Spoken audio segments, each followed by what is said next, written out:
If you look up the digital record for one of the most prolific and iconic music careers in history, like we're talking a career spanning 50 years, you find something really surprising. Oh, absolutely. It's a total paradox. Right. I mean, this is a legacy with thousands of live shows and dozens upon dozens of albums. Right. But if you go to the very top of the page, there is this warning label. A literal banner. Yeah, a banner that essentially says, needs additional citations for verification.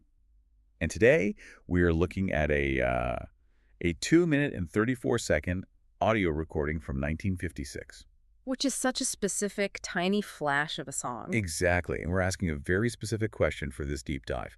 How did this tiny track act as the launch pad for a towering cultural avalanche? And maybe more importantly, why is the internet already starting to forget it even happened? Yes. Because, when you study monumental success, we almost always focus on the macro, right? Yeah, the sold-out arenas, the Lifetime Achievement Awards, the stuff that looks like a coronation.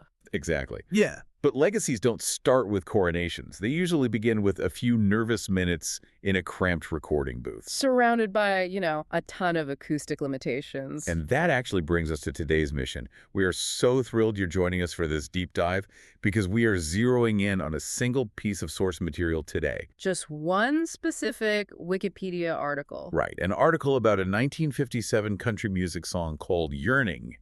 We're going to reverse engineer this page to understand the actual anatomy of a breakthrough. It's a fascinating case study. It really is. But first, let's lay out the exact parameters we are working with here. So, Yearning is a duet. Performed by George Jones and Jeanette Hicks. Right, and they cut the track in 1956, and then it was released as a single the following year, in 1957, on Stardate Records. And it was a huge deal because it served as a cornerstone for Jones's debut album. Oh, man.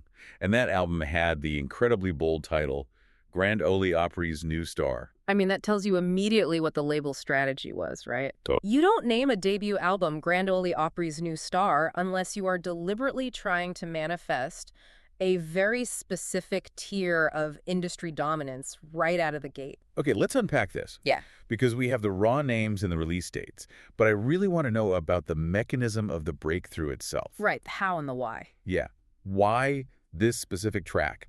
Why does this particular duet matter so much in the grand scheme of music history? Well, this track represents the hinge on which a massive door finally swings open. But to understand how it swung, you have to look at the machinery behind it. The people in the room. Exactly. The source notes that Yearning was written by George Jones and Eddie Eddings, and it was produced by a man named Pappy Daly. So it's a real collaborative triangle. Yeah, that triad of writer, co-writer, and producer tells us that a true debut is never just some solitary act of genius. Pappy Daly wasn't just like a guy hitting the record button, right? No. In the 1950s, the producer was effectively the acoustic architect. They shaped the room. They managed the label relationship with Stardate Records, and they completely defined the commercial viability of the sound. Right, and part of that commercial viability was dealing with intense physical constraints. Like, let's look at the anatomy of the physical release itself. It's so different from today. It really is. The source explicitly lists the length of Yearning at 2 minutes and 34 seconds. Which is incredibly short. Right. To modern ears, that sounds like an interlude. Or like a modern short-form video. Or an elevator pitch. Exactly. But we aren't talking about unlimited streaming where a track can just wander for 6 minutes. We are talking about the mid-century music industry. Does a tight runtime force a kind of emotional efficiency? It absolutely does, because you are dealing with the rigid physics of a 45 RPM vinyl record. Hold on, though. Are we saying the runtime was purely a physical constraint? I always assumed a 2.5-minute pop song was just like a psychological trick to keep people from getting bored. Well, it's both, actually, but the physics actually dictate the psychology. What's fascinating here is how the medium itself acts as a structural constraint. How so? So, on a physical vinyl record, if you cut a song too long, you have to pack the physical grooves closer together. Oh, I didn't even think about that. Right. And when grooves are packed tightly, the physical needle can't vibrate as widely, which means you literally lose bass response and overall volume. Wait, really? So a longer song is literally a quieter song? Exactly. Shorter songs allowed for wider grooves, which meant the song sounded physically louder and punchier when a radio DJ played it on the air. That is wild. And speaking of DJs, in 1957, radio programmers needed quick, tight tracks so they could fit in more local advertising. So the 2-minute and 34-second runtime wasn't just a creative choice. No, it was an acoustic and economic requirement. That makes perfect sense. I mean, think about the last time you pitched a complex idea at work or tried to summarize a huge project. You really can't drag it out. Right. How often do you dilute your main point by dragging it out with 5 unrelated slides? What Pappy Daly and George Jones did here was strip away all the noise. You have virtually zero time to waste. You have to hook the audience, deliver the emotional payload, and get out before the needle hits the center label. And that brings us to the B-side. Which is such an important part of this. It is, because the physical single wasn't just one song. It was paired with a track titled, So Near, Yet So Far Away. What's fascinating here is the thematic genius. It's not just throwing a random leftover track on the back of the record to fill space. It's intentional. Highly intentional. Think of the A-side as the thesis and the B-side as the antithesis. The A-side is yearning. Which, even without hearing the audio, the title tells you it is this active, restless feeling of wanting something. Right. It's the psychological setup. It is the question. Then the listener physically interacts with the object. They pick up the vinyl, they flip it over. And they play the B-side, which provides the tragic answer, so near, yet so far away.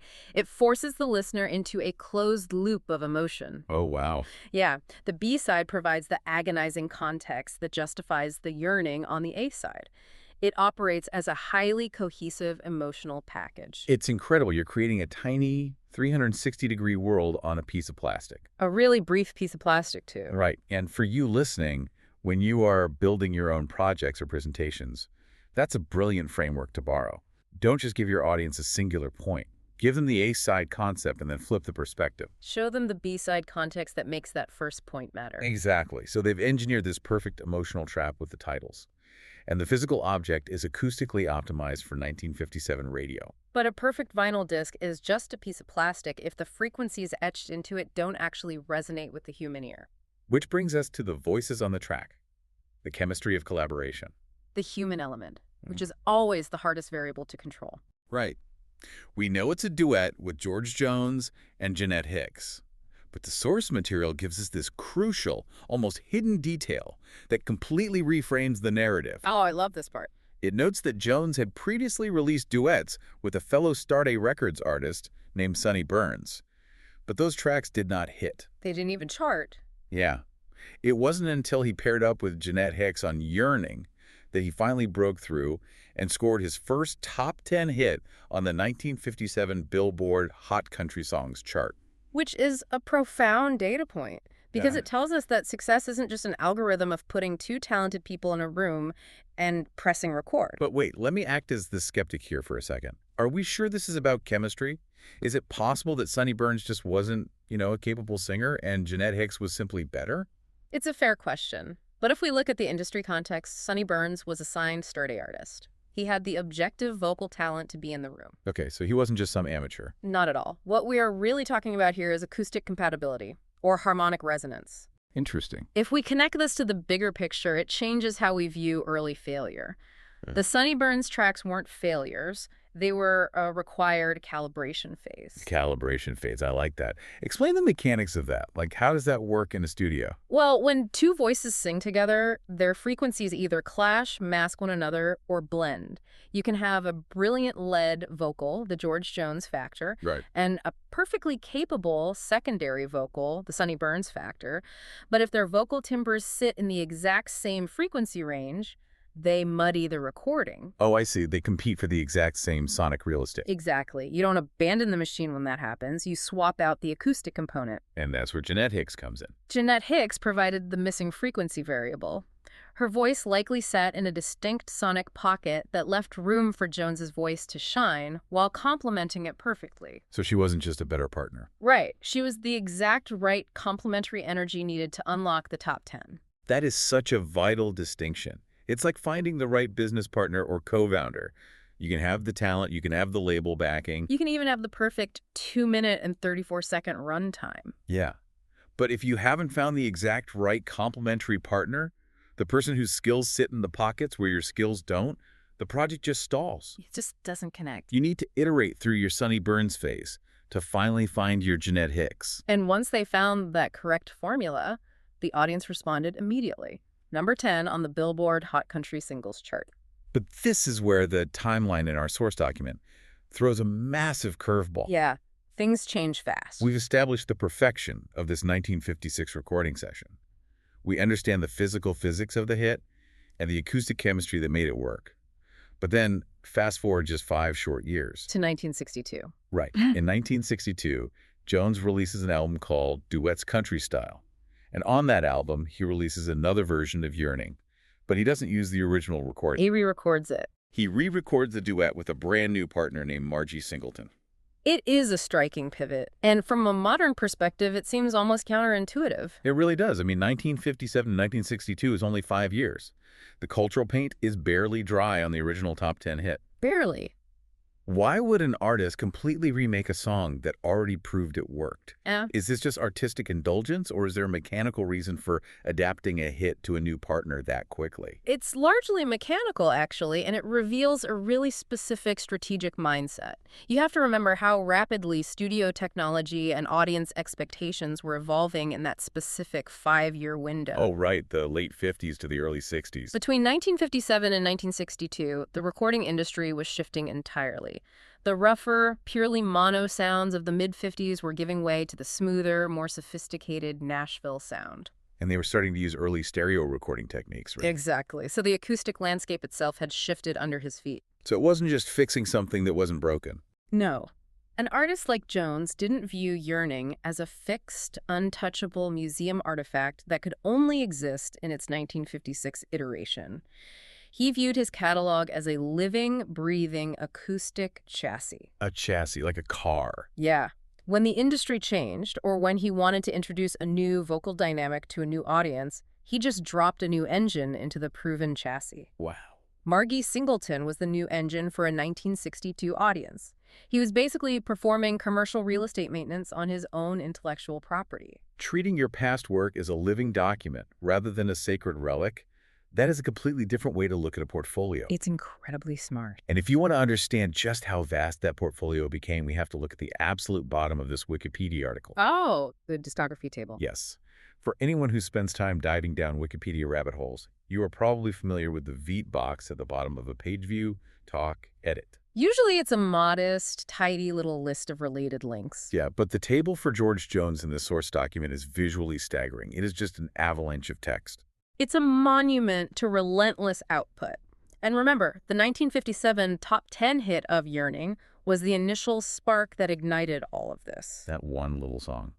This one highly calibrated 2-minute and 34-second track provided the industry leverage that launched a career of solo studio albums. And they have these incredibly evocative cinematic titles. They really do. Just reading the source list paints a psychological portrait of the artist over decades.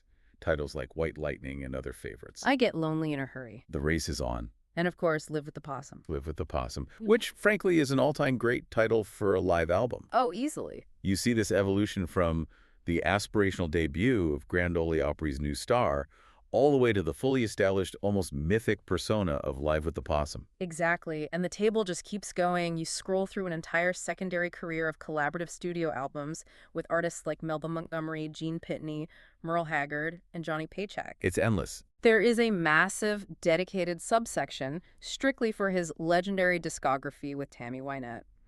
Then you hit the compilations, The Crown Prince of Country Music, and 50 Years of Hits. It is genuinely overwhelming to look at. You are looking at 50 years of cultural dominance, thousands of studio hours, entire eras of country music history. And it all traces its roots back to the momentum generated by that first perfectly engineered duet with Jeanette Hicks.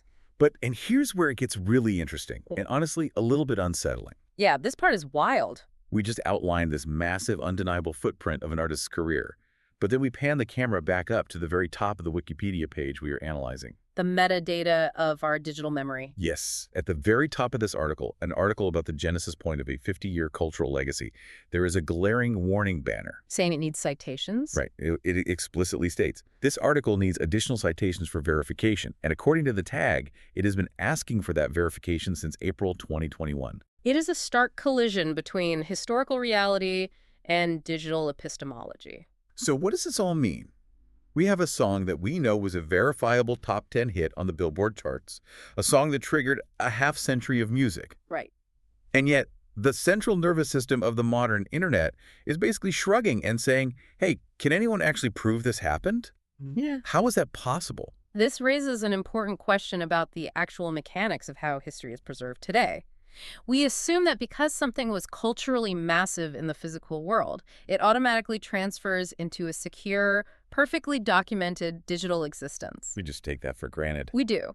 But the algorithm of Web 2.0 doesn't care about how many records you sold in 1957. It only cares about secondary digital verification. Meaning what exactly? Like, what is it looking for? Look at the single reference provided at the bottom of the page to support the entire article. The only citation anchoring the existence of this top 10 hit is a physical book. A physical book. Yes. Specifically, Joel Whitburn's 2004 edition of the Billboard Book of Top 40 Country Hits, 1944-2006. Wait, so the internet's digital encyclopedia is relying entirely on a printed physical reference book from 20 years ago. Exactly. Now, Joel Whitburn's books are the absolute holy grail of Billboard chart data. Sure, they're legendary. But because it is a physical text, it exists outside the immediate verifiable loop of the internet. If a primary physical source like that isn't constantly digitized, written about by secondary digital news outlets, and cross-linked across the web, the Wikipedia algorithm begins to flag it. Ah, so it thinks it might be fake just because it's not a hyperlink. The system algorithmically assumes that if there aren't multiple digital hyperlinks pointing to a fact, that fact lacks authority. It doesn't matter if it's true, it matters if it's hyperlinked. That is incredibly fragile. You think of history as this solid concrete foundation, but in reality, the digital footprint of a 1957 milestone is basically Evaporating because the internet requires a specific type of digital proof that simply wasn't generated back then. It is the definition of digital decay.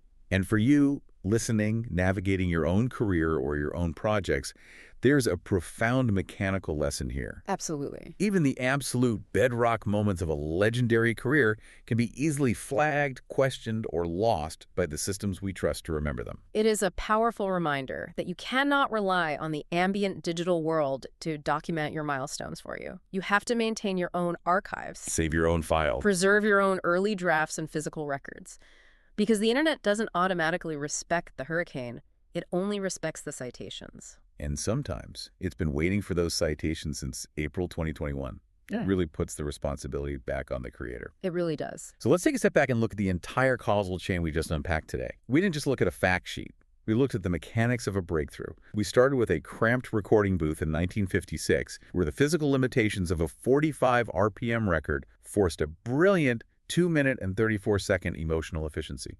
And we saw how that efficiency was weaponized by the A-side and B-side dynamic, creating a closed loop of yearning and tragedy. We analyzed the acoustic chemistry of collaboration, understanding that the Sonny Burns era wasn't a failure, but a necessary calibration phase to find the perfect harmonic resonance with Jeanette Hicks. We explored the strategy of treating a catalog as a living document, proven by the 1962 Margie Singleton re-recording that updated the acoustic chassis for a new era. Which eventually snowballed into that staggering Vert discography table. Decades of work, iconic albums, and a legacy that shaped a genre.